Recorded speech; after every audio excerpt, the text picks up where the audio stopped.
And now I'd like to introduce Dan. Dan Mabe is the founder of AGZA, American Green Zone Alliance, a visionary who has devoted many years developing and applying gas alternative technologies for the grounds maintenance industry. He is considered a gas industry disruptor, changing the internal combustion status quo. Dan was forced to work in the grounds maintenance industry as a young child, where the man of the house was a high volume outdoor maintenance gardener serviceman. Dan spent most summers and weekends working with gas powered tools. When circumstances brought him around to the grounds maintenance industry again in 2006, he decided to change things for the better. And he got involved in certification of grounds maintenance practices. And eventually his interest and experience in certification in the grounds maintenance industry led him to create and implement the American Green Zone Alliance. Green zoning certification, education, and training services. AGZA certification ensures reduced emissions, noise, and lower land waste impacts by drastically curbing the use of internal combustion technology to maintain properties. Through AGZA, he works with cities, towns, academia, landscape maintenance companies, contractors, and air quality management agencies, providing sustainable grounds maintenance education and consultation. Dan, welcome. And thank you, Ann, and thank you, everybody. It's an honor and pleasure to be here with Altadena Heritage. I spend the majority of my time in San Gabriel Valley, which you'll find out in the slides. And again, it's an honor to be here, and thank you for having me. I'm going to go ahead and set up the slideshow, and shall we get started? Go ahead. Okay.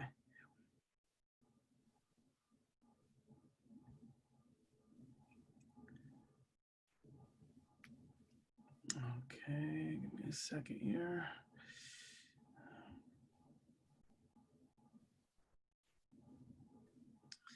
Okay, some of the slides go really fast. I'm gonna try to pace myself correctly, but again, very much a pleasure to be here with Altadena Heritage.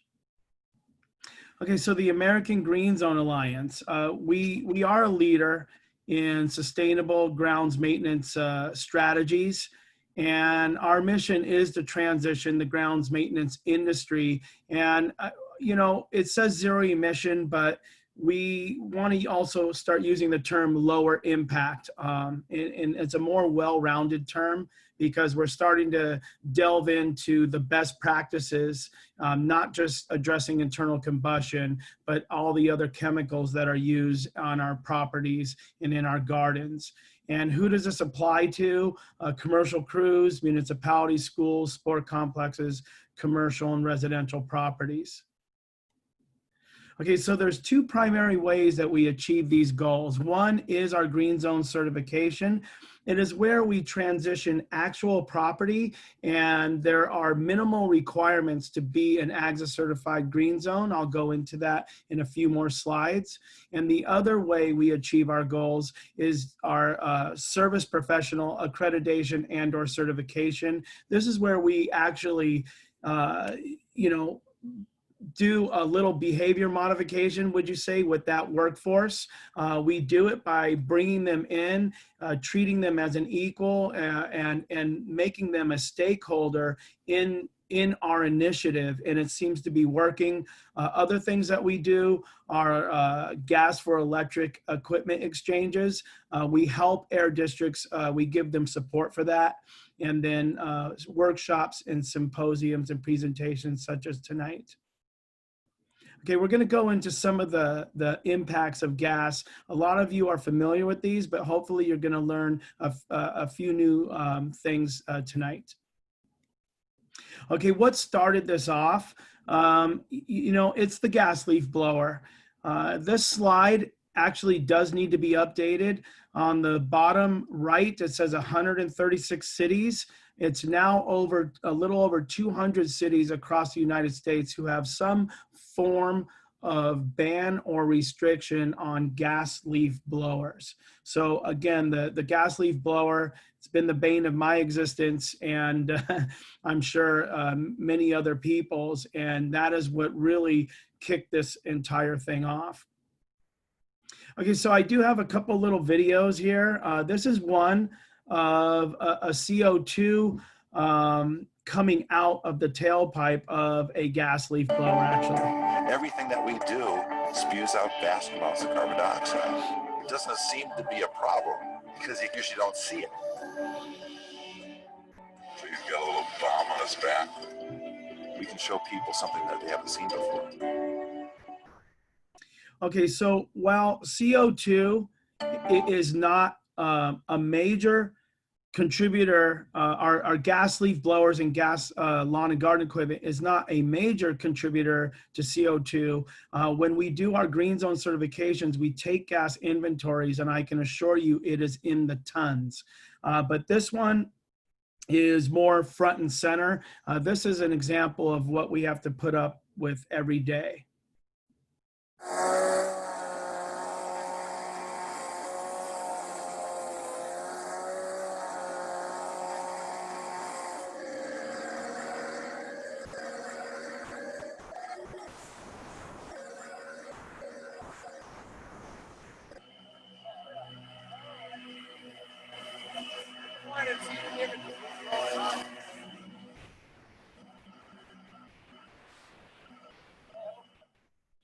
Okay, so yes, that's me actually doing some guerrilla filming when I'm out and about. Those are raw, that's raw video footage of mostly LA Unified and their operations at their school. And what you saw, the alternative, that green mower, you can see that noise profile drastically was reduced. So, anecdotally, we make these infographics just to kind of give examples of this is us relaxing in our yard. Most of us live in neighborhoods where we're right next to our neighbors, and what they do is going to impact you as far as noise goes. This is when the gas crews come into the neighborhood. You can have one right next to you, 5 houses down, and then when you have them surrounding you, this is literally what that noise profile looks like. Now, if those crews were operating with electric equipment, this is what that noise profile would literally look like. And I'm gonna show you why. Okay, so for most electric equipment, it's going to operate, I would say 70 dB and lower. Okay, you have EPA, NIOSH, ANSI, OSHA right there on the top, and you can see that all of these agencies have their thresholds for safe working conditions, and you can see the dB levels of what they deem would be safe working conditions where workers need to wear hearing protection. But most electric tools are going to operate under that 70 dB range, and that is why, one of the reasons why, that the noise is going to be much less. And let me go back to noise, I'm sorry. One other thing that we need to realize between the two different technologies, gas equipment operates at low frequencies. There are militaries that literally have low frequency technology to use against their enemies. Most electric tools are going to operate at high frequencies. These frequencies drop off significantly when they move away from you, and fairly quickly, and they penetrate barriers much less than low frequency gas operated tools. Okay, so we put our top 10 here of what are the worst impacts of gas operations. Of course, right smack in the middle, we do put the noise, and then on the top left, we have emissions. But there's a lot of other things that people do not associate with this service. And a lot of this comes from maintaining a small gas engine cradle to grave. One thing as a former operator, the vibration, I can tell you that I have issues with numbness in both of my hands from using these gas tools. The toxic and solid waste, there's a huge component, again, as a result of maintaining that small gas engine that creates a lot of this toxic and solid waste. And then gas tools are much more inefficient than their electric counterparts. They require more maintenance, and over time, they're more expensive. Okay, so here's some images of some municipal workers. We will not say what city it is. Maybe you can figure out for yourself. It does happen to be a city that really boasts that they may be the greenest city in the world. However, we get calls from their maintenance people. They're aware of us, they know us. The gentleman on the left there was asking, okay, so how do I protect myself, because the city only gave me a little painter's mask and I'm still getting sick and I feel nauseated, I feel dizzy. And so we recommended this mask that's rated for 2.5 microns and smaller to protect him while he's operating and the equipment and then refueling the equipment. But we are very strong and advocate for worker health. So we make, again, these infographics, which are, we feel, and the feedback that we've received for everybody to get a very clear picture, very fast and very easy, and including the workers themselves. Of course, we have the sources, and we highlighted the gas leaf blower. We could have put another piece of gas equipment in there. And then you have the pollutants that it creates. And then the impacts, we really stress and highlight, first and foremost, it's on the worker. And then after that, it's on the immediate surrounding community. And then on a more macro level, you, of course, have the planet. Now, this was a study done by Fair Warning. We helped them do this study. Our only involvement was they were having problems accessing gas crews. And we have gas crews that we shadow, and we were able to have unfettered access to some of these gas crews to compile our data. And what they found with operators is, depending on the tool, and we're going to put the Red Max 8050 leaf blower. We took the most egregious gas tool that was tested, and they hooked up hygienic sensors to the workers themselves. And these are the exposures that the workers have to go through every single day. And what they found is with this particular blower, their exposures to particulate matter was 53 times higher than a busy intersection. Now that busy intersection is Topanga Boulevard and Ventura Boulevard. And if you go and do your research, you're gonna find a lot of studies that demonstrate living next to a freeway is gonna lower your life expectancy. So on a more macro view, you have this study by the California Air Resources Board, CARB.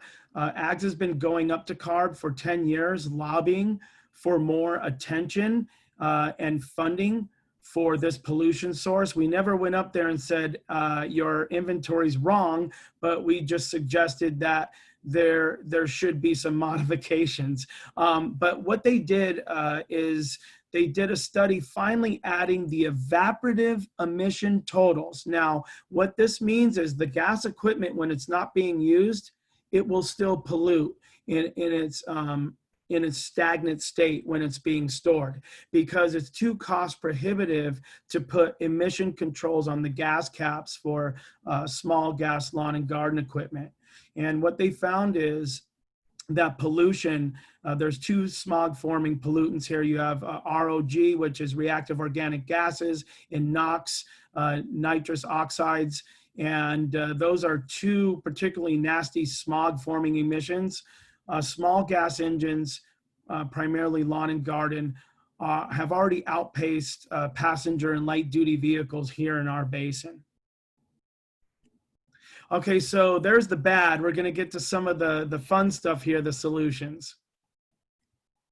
Okay, so this is great that this is Altadena. You're very close to South Pasadena. I'm not sure if any of you have heard about this, but this green zone has been completed for nearly 5 years, and we were really hoping that surrounding cities would look at this model and embrace it, and perhaps after today, you guys might find some traction with your own city and city council and introduce this, because right now AGZA is monetized to complete 4 to 6 green zone projects, first come, first serve, until the end of the year.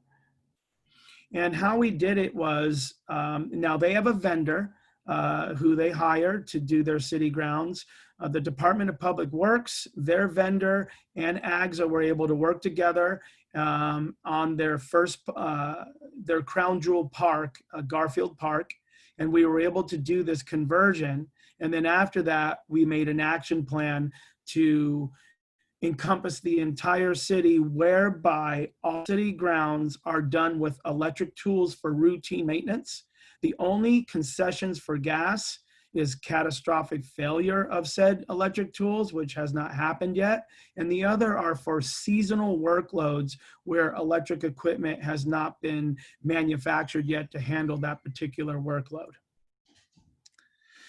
These are big events. This was our first one, but you have members of Congress that come out, senatorial representatives, city council, mayor, and a lot of the groups that condone and are for the environment come out, and it's something that we know this first one was very difficult, so they were particularly proud of it and really rolled out the red carpet for this.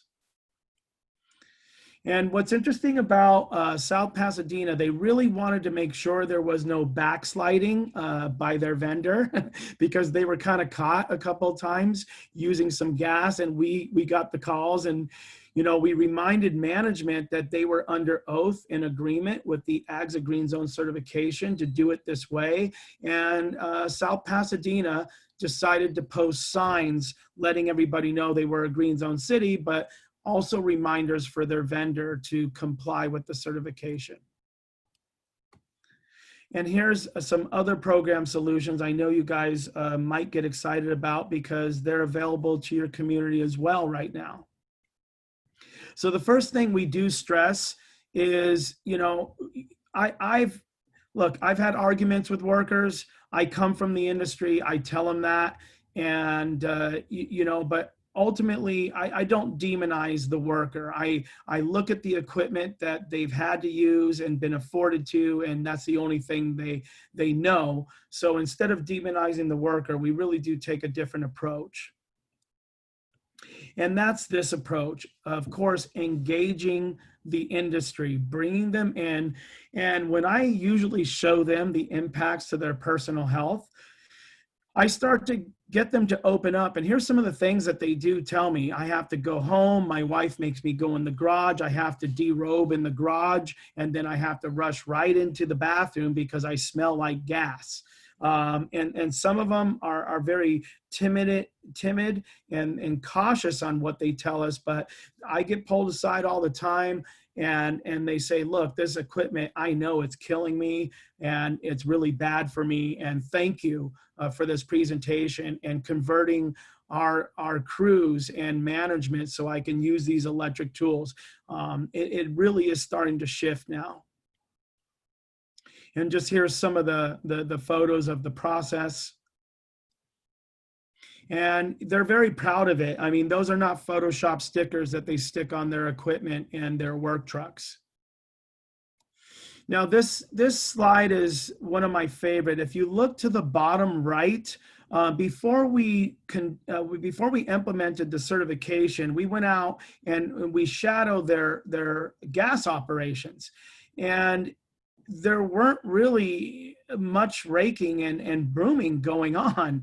And again, it was just relying on this gas leaf blower to do a lot of things. So we're really encouraged that we have them operationally changing their ways.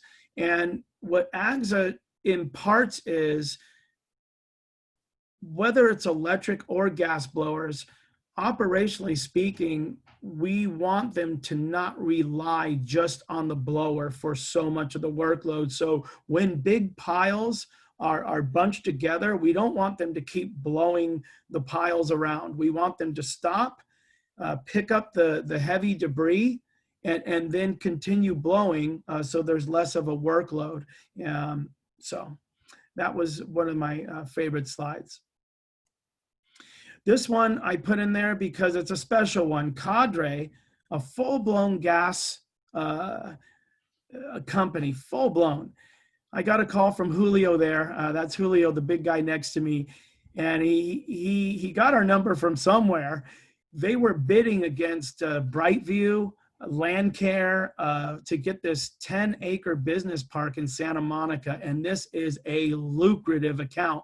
And he says, look, I need something to help me get this account. I want to go electric and do this and do that. So I basically rushed this certification and was able to get them certified in 3 weeks. And they were able to actually, they were lucky to get these big mowers in such short notice from that company. But this led to them getting a very lucrative account. We still work with this company, and we're helping them slowly transition more and more of their operations towards electric. Okay, here are the programs for the South Coast AQMD. We have residential and commercial programs. Okay, so starting with residential, it's only for lawnmowers. People could go online, and if they have a gas lawnmower, they could go and scrap their gas lawnmower at one of their participating scrappers, and then they would buy an electric counterpart at full price. They save their receipt from the scrapper and their receipt from the from their purchase. They send it into the South Coast AQMD, and they get a credit, a check for up to $250. For the commercial exchange, it is actually very exciting because it allows us to make our job, it allows us to do our job a lot easier. Right now with this commercial program, they have some state-of-the-art commercial electric equipment that AGZA has vetted, and they can receive up to 75% off retail with an old gas trade-in. I was telling the group early before we went on this call, we started this call, that we've been having a lot of success with the independent operators getting their oldest, most polluting gas equipment and convincing them to trade it in for these commercial electric ones. And that is kind of what it looks like on an exchange event, a one-day event.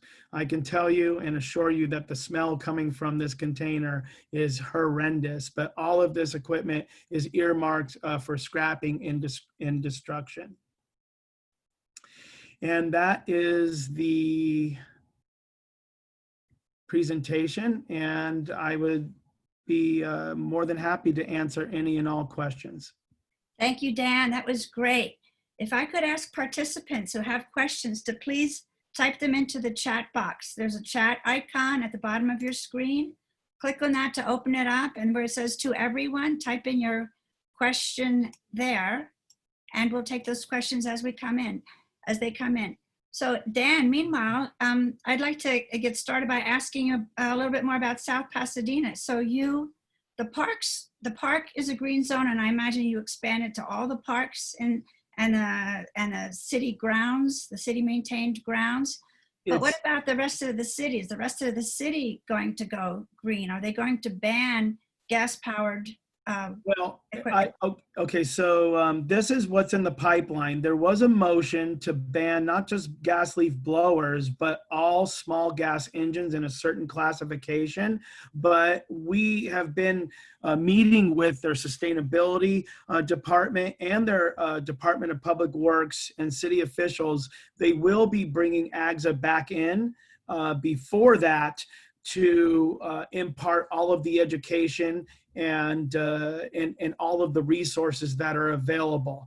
So what they wanted to do was set the example and do it themselves first, instead of just saying, okay, this is what we're going to do. They did it themselves, and because of that, this is going to be a much softer landing for them when they propose this. And again, preemptively, we will be going back into that community and reaching out to the private sector and giving them the resources they need to help with that transition. Okay, thank you. Marcy Froelich asks, do you have literature in Spanish we could give to our gardeners? Is there literature available on your website, for example, for people to download? There is Spanish literature for the actual South Coast AQMD exchange tool information. However, we do have workshops in Spanish. They are not posted on our site because workshops, we conduct them in a more organized fashion, but we are bilingual, capable Spanish, and then we're on the East Coast as well. We're national, so we've actually been asked to do some Portuguese as well. Oh, great. And I have a question for Michelle. Can you compare effects on soil, insect habitat, and particulates in air caused by gas as opposed to electric blowers? Yes, both can be damaging to soil if they're improperly used, and then definitely both could kick up particulate matter that is not, there's not good things in it, and we all have read the studies. However, the difference between the two is this.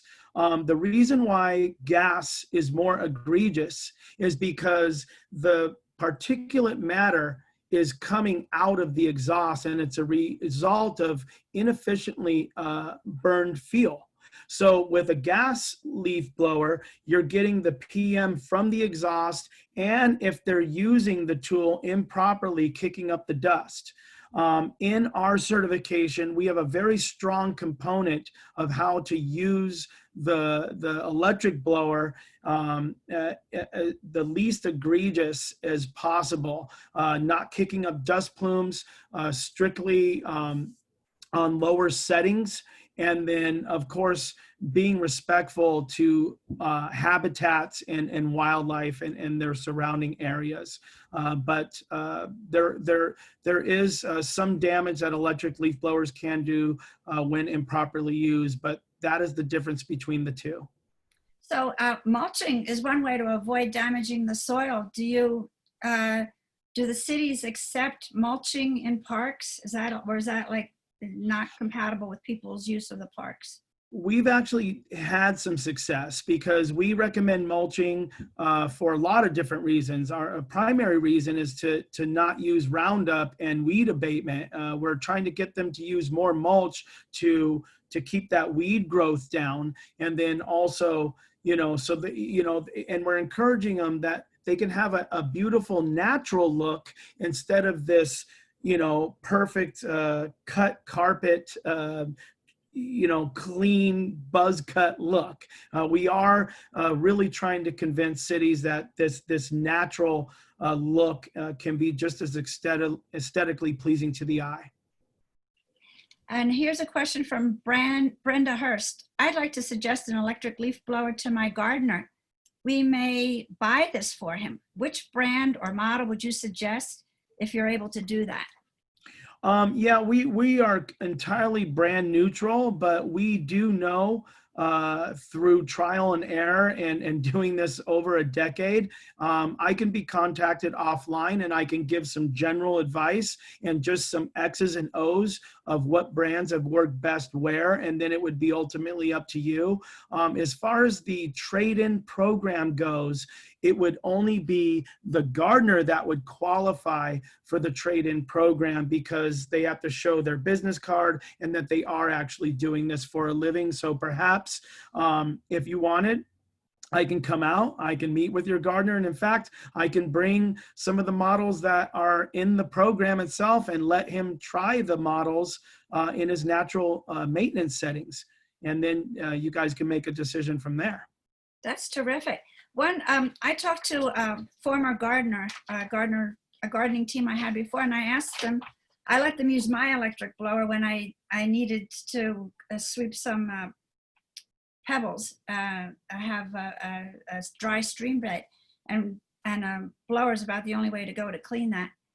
And so he used my electric blower, and then I said, why don't you use an electric blower or a battery operated blower? And he said, well, the batteries just don't last long. We need something that can run 8 hours a day, and the battery's just going to peter out before the day's over. What's your answer to that? Yeah, the leaf blower definitely draws the most energy out of all electric tools. Again, some of these batteries can last up to 3 hours, so they would need 2 to 3 batteries, and that is why you have this program to bring down that intensive upfront capital cost, if you will. And I have yet to see somebody use a blower for 8 hours in a day.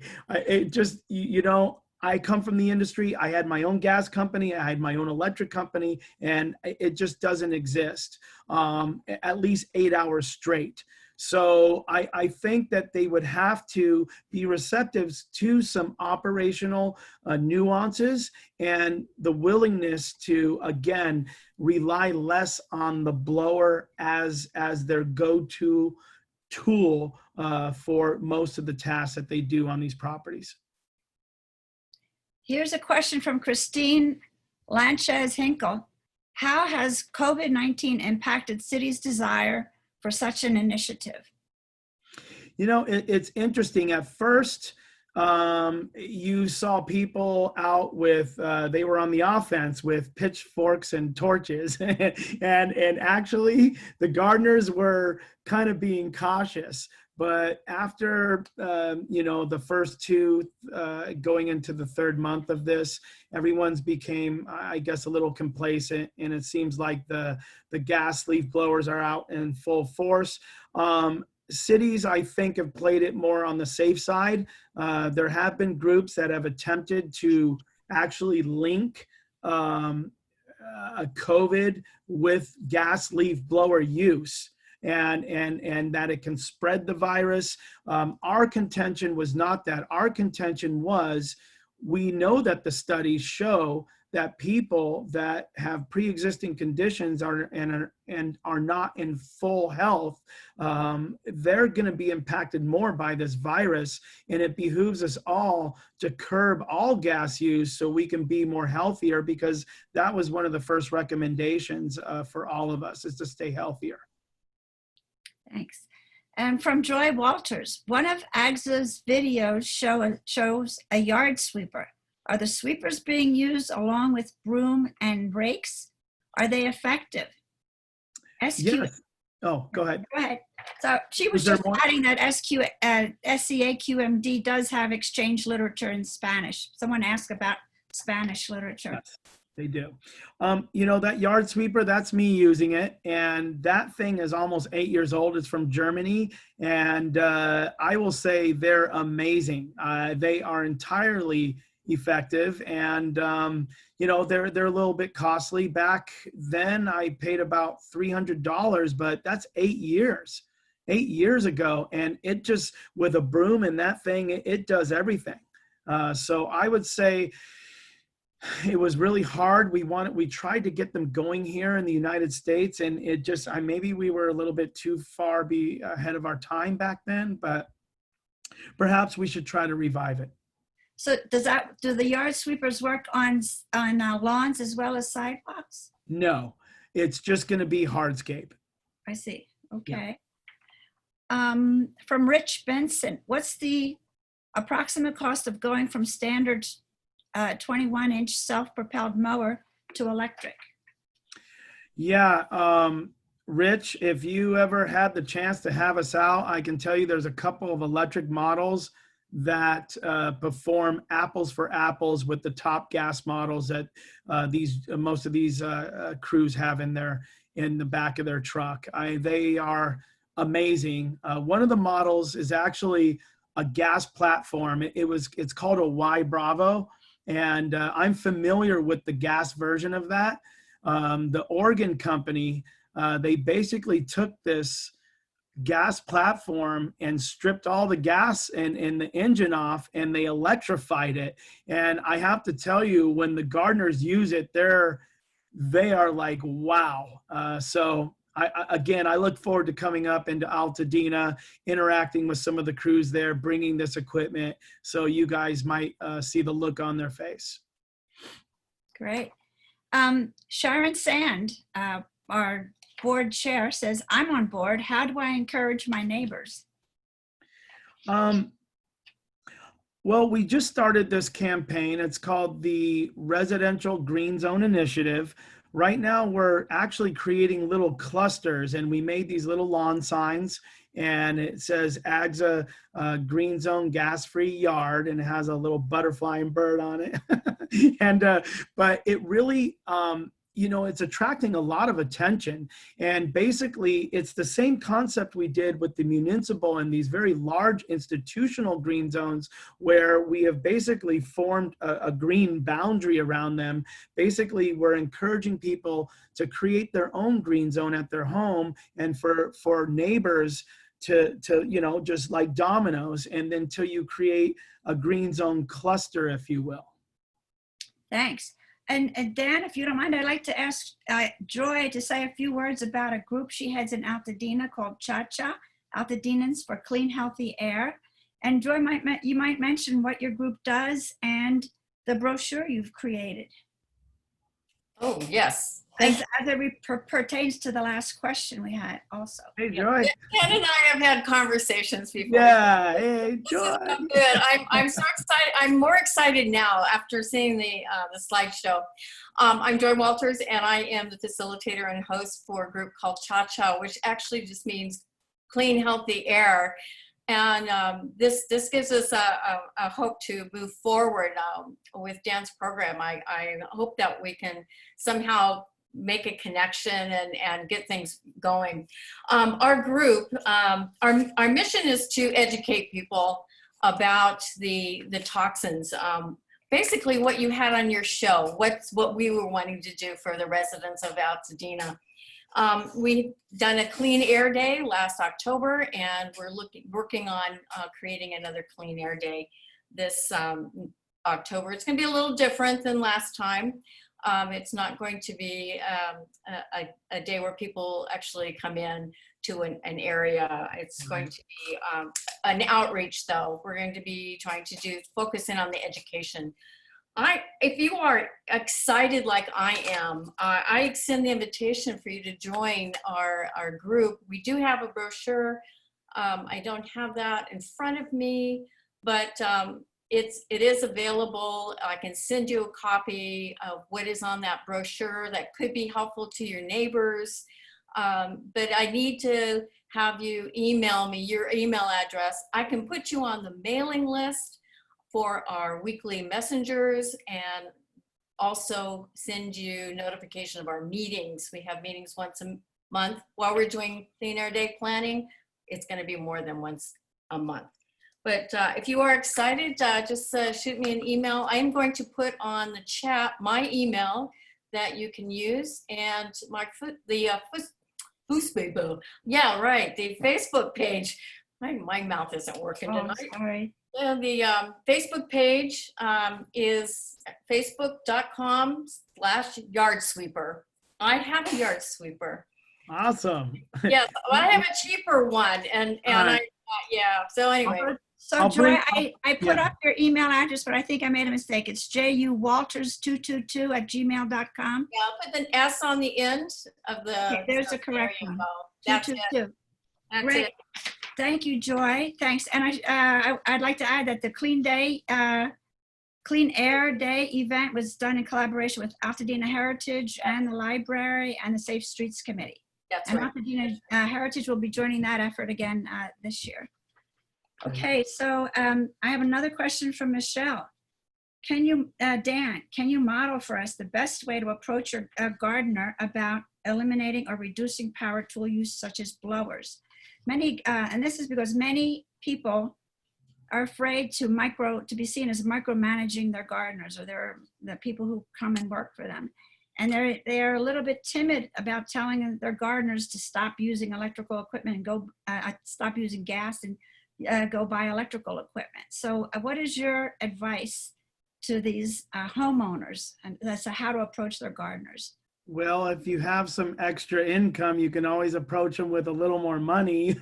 No, but I think it's not easy. It really is not. But I think you'll be surprised if you ask nicely and say, would you be receptive? Because, you know, it really impacts my well-being and the well-being of my community. I think just starting asking nicely, but this is why we want to make ourselves available and organize something a little bit more meaningful eventually, because we would like you guys to have us play that role as much as possible for you while you have us available.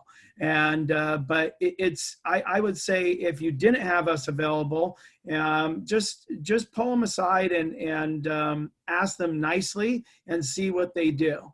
And that's the best advice I can give, short of offering to compensate them a little bit more, because they will of course say, well, it's going to slow me down, this, that, the other. Okay, well, if that's the case, maybe we can work out $20 or $30 more a month. Would you be willing to do it then?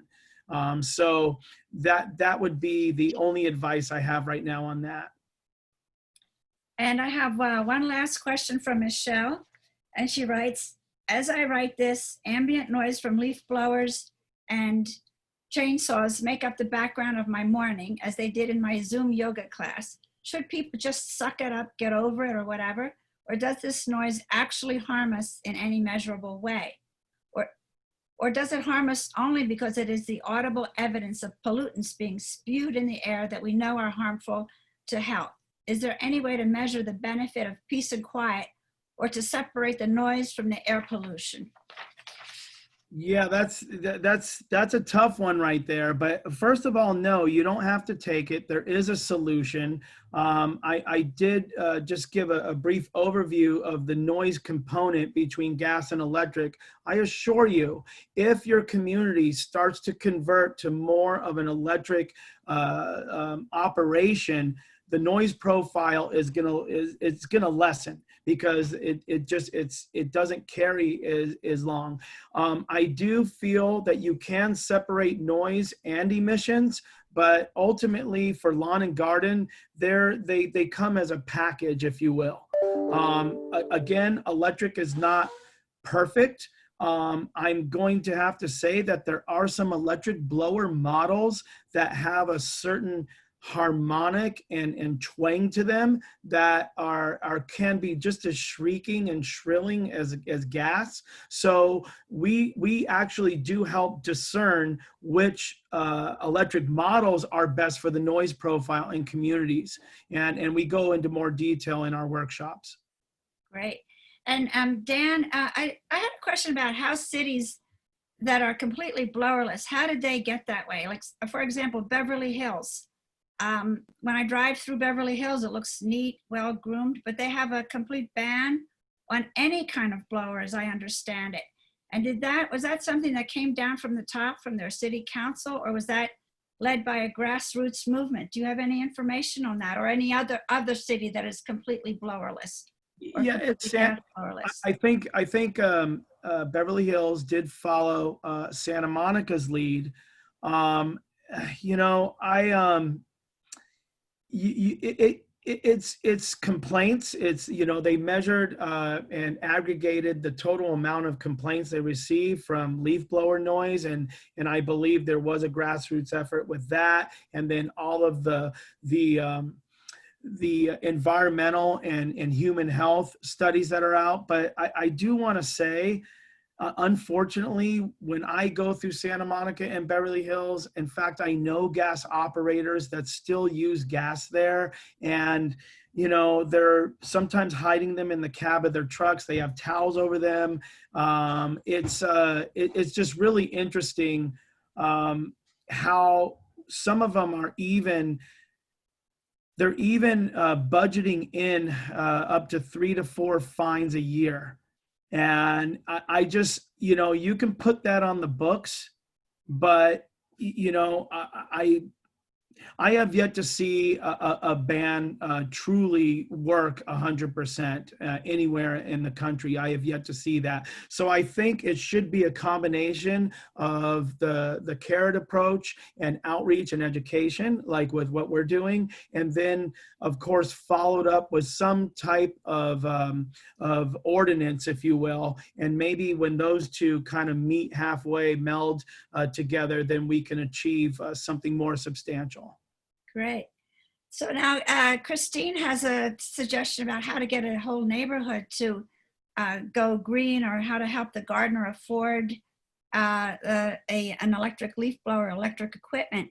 Perhaps it's a collective effort by customers with the same gardener to get them on board, help the gardener figure out the added cost of purchasing the equipment, and then divide up the cost among the customer base. And we've done that. We're doing that model right now. I did see something come up on the screen, Cobalt. They're just to make sure, do your research, because Cobalt had recalls for fires. I do want to let everybody know that we are completely brand neutral. We're not impugning Cobalt, but we feel that it's important that people really do their research on the electric equipment that they're choosing, especially if they're choosing electric equipment that their gardener is going to be using, because you know, charging infrastructure, safe charging and use of this, you know, this is why we try to we try to get out there and conduct this training to inform people. Ultimately, people can use whatever they want, but just make sure, everybody, you do your due diligence and make sure that the brands that you're choosing, you don't want to be misled by this voltage myth that higher voltage means more power. That is entirely untrue, one.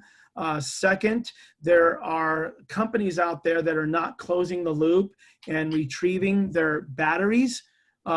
We are very involved in battery retrieval, repurposing, and recycling. It's not in the presentation that I just gave, but I assure all of you, we hold the manufacturer's feet to the fire, and we're making sure that we're not creating another problem by solving this one. Thank you.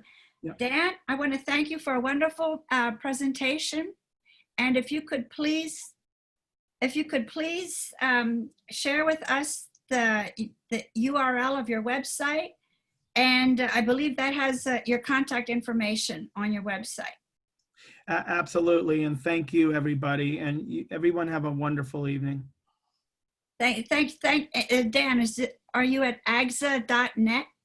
That is correct. And again, remember, you get us while we're here now for the rest of the year. We don't know if they're going to redo the contract with us, but right now, if you guys wanted to organize something in your community, just go ahead and get in touch with us, because the calendar gets pretty full fast. So, Dan, do you have a Facebook page? I'm going to go ahead and put a lot of this stuff up here right now.